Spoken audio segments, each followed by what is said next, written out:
인간의 뇌를 그대로 내버려 두면 항상 부정적인 기억들이 긍정적인 기억들을 잠식한다고 합니다.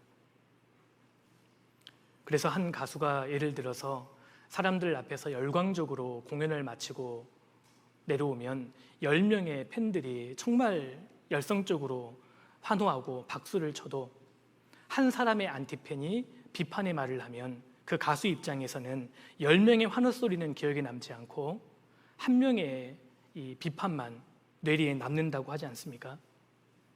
인간의 뇌가 그렇다고 합니다. 구원받은 그리스도인들의 생각 속에는 두 가지의 채널이 방영되고 있습니다. 하나는 마귀가 돌리는 채널입니다. 그 채널은 우리 과거의 나의 아픔과 고통과 실수, 상처, 이러한 기억들이 집중해서 편집돼서 나옵니다. 우리는 너무나 많은 시간을 그 채널 앞에서 몰입합니다. 그래서 그 채널에 집중하다 보면 마음 가운데 분노가 올라오고 울분이 쌓입니다. 하나님을 굉장히 이상한 쪽으로 인식을 하게끔 만듭니다. 하나님이 왜 우리를 끄집어내서 이렇게 생고생시키시는 거야? 그냥 이집트에 두시지. 우리를 사랑하신다면서 굳이 이런 광야를 왜 허락하시는 거야?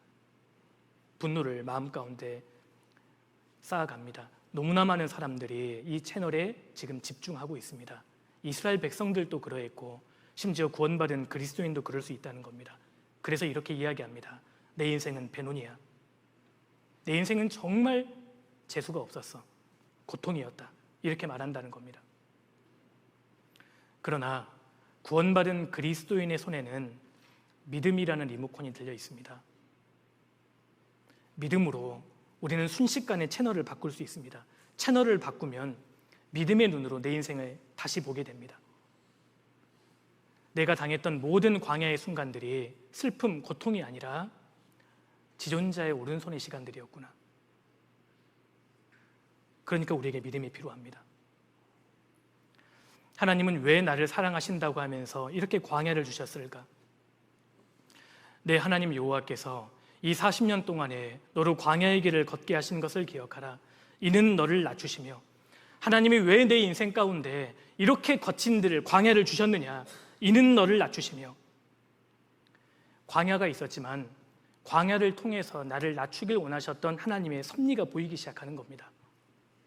그리고 너를 시험하사 내 마음이 어떠한지, 그 명령을 지키는지 아니 지키는지 알려 하심이라. 광야를 통해서만 내 마음 가운데 제거될 수 있는 더러운 것들이 있기 때문입니다. 광야를 통해서만 하나님이 가르쳐 주시기 원하셨던 지혜가 있고, 광야를 통해서 우리에게 가르쳐 주길 원하셨던 기도가 있고, 광야를 통해서 우리에게 알려주길 원하셨던 감사가 있고 은혜가 있는 겁니다. 광야가 아니고서는 도저히 이루어질 수 없는 하나님의 역사가 있었다는 뜻입니다. 그래서 하나님은 지극히 사랑하는 자녀들에게 광야를 허락하십니다. 이는 다 너를 낮추시며 너를 시험하사 마침내 내게 복을 주려 하심이었습니다. 우리에게 믿음이 필요합니다. 구원을 받은 이후에 정말 믿음의 채널로 시선을 고정시켜야 합니다. 그러면 내 인생이 정말 달리 보입니다. 우리가 믿음의 분량을 키우는 것이 필요합니다. 레위기 11장을 보면 부정한 짐승과 정한 짐승이 나오지 않습니까? 곤충 중에 기어다니는 모든 것들은 부정하다고 하셨습니다. 왜냐하면 장애물을 뛰어넘지 못하기 때문입니다. 그런데 뛰는 다리가 있어서 장애물을 만날 때마다 과감하게 뛰어넘는 곤충을 보면 하나님이 정하다고 하셨습니다. 우리에게도 뛰는 다리가 필요합니다. 믿음이라는 다리입니다. 인생을 사는 가운데 내 머리로 받아들여지지 않고 내 마음으로 품어지지 않으면 하나님께 과감하게 맡기고 뛰어넘어야 합니다. 우리에게 믿음이 필요합니다. 어차피 인생을 사는 가운데 문제는 많이 터질 수밖에 없습니다. 성도가 무너지는 것은 어려운 문제 때문이 아닙니다. 믿음이 바로 서지 못했기 때문입니다. 우리에게 믿음이 없습니다. 주님의 말씀을 하루 종일 들었던 제자들 정말 마음이 황홀하고 좋았을 겁니다. 근데 예수님께서는 날이 저물 때에 배를 타고 저편으로 건너가자라고 말씀하셨습니다. 그래서 이 제자들이 예수님을 모시고 갈릴리 바다를 건넙니다. 근데 갑자기 광풍이 불어닥치지요. 그래서 제자들이 울부짖으면서 주무시던 예수님을 깨우기 시작합니다. 예수님, 우리의 죽게 된 것을 어찌하여 돌아보지 아니하시나이까?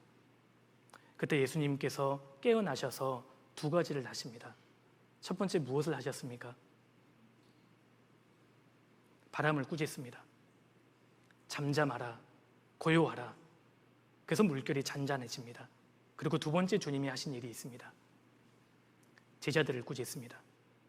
너에게 어찌하여 믿음이 없느냐? 무슨 뜻입니까? 광풍이 문제가 아니라는 겁니다. 믿음이 문제였습니다.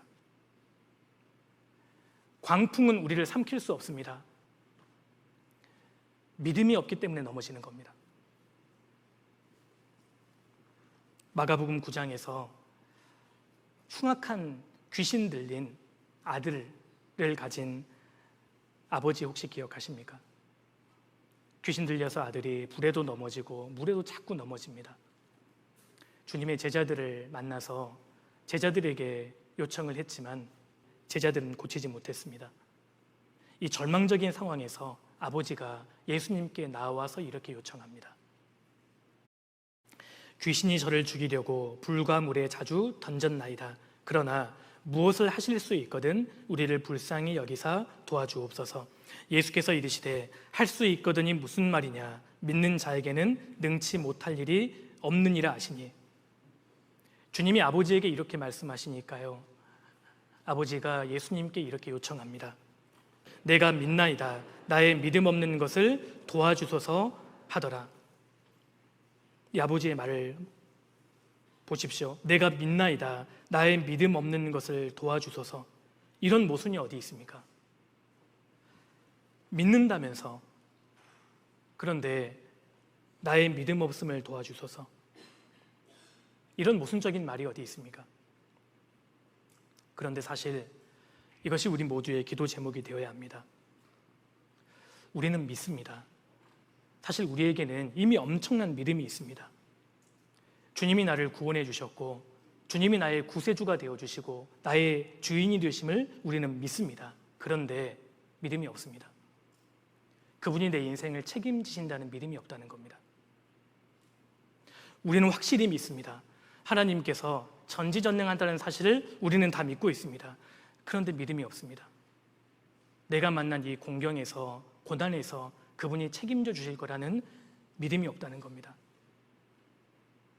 그래서 우리도 이렇게 기도해야 합니다. 내가 믿나이다. 그런데 나의 믿음 없는 것을 도와주소서. 성도는 구원을 받고 세상을 사는 동안에 많은 고난을 당하게 됩니다. 그럴 때마다 내 인생을 베노니 정말 슬픔이다 이렇게 규정할 때가 있습니다. 정말 슬프다. 그런데 지금도 내게 이해할 수 없는 일들과 고난들이 많이 있을 수 있지만 우리의 믿음이 자랄수록 그것이 베노니가 아니라 베냐민이었다는 것을 우리는 점점 더 알게 됩니다.